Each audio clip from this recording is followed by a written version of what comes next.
All right, so video 4, I want to talk about, and I don't know if this is going to be a short one. It feels like a short one. I don't know. I want to talk about spirituality as self-help, what I think it was always intended to be, uh, a means to growth, and not something that we have to subscribe to or prescribe to or give up our point of view for.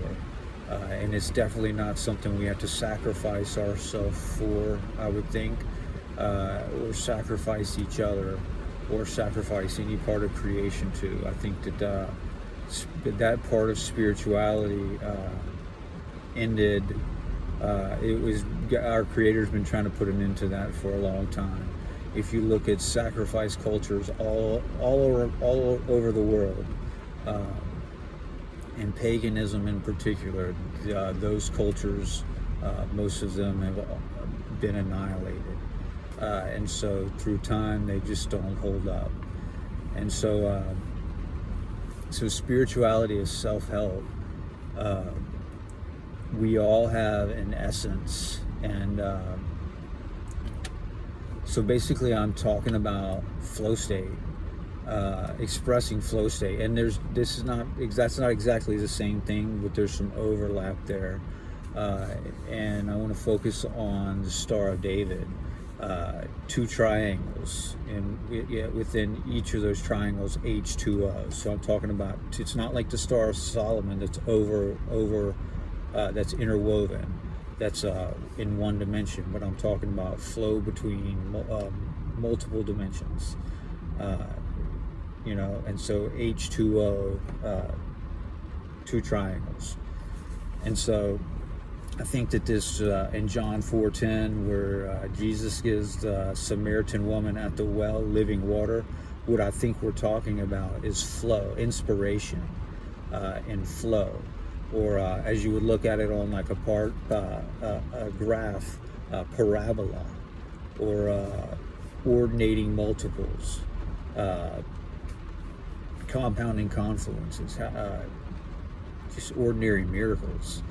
If you want to look at it that way, however you want to look at it, whatever model you want to use. But I think that that's what I'm talking about. When you're in that flow state and you have essence, and you have that level of magnetism, and you have something to donate, like I said, that you are basically your own microclimate. Athletes do this all the time. You see people doing it when they're shooting free throws, or they get in the zone in the game, and they have this scope where they are able to see the field or feel out the court like other people on the court can't, and they're just moving through things, and they're just kind of in a different zone or on a different level. But I think that that's something that we could all do. I think that it's something that we can share. When people are in that state, they tend to lift their whole team up. The incoming tide. There's a saying: the incoming tide lifts all ships. And so I think that that's kind of what I'm talking about when I talk about spirituality being self-help, and that anyone can do it. And I think that that's a big part of the good news, is that that I found, is that you don't have to change your beliefs to start. I mean, you eventually will end up changing your beliefs, and I'll just reference you to a tree. A tree is beleafed. You look at a tree and it's beleafed. When this tree sheds its beleafs, it becomes reliefed, and it expands into the space around it. And I think that's kind of a concept that I'll open up, word up, as was in the beginning, when the Word became flesh.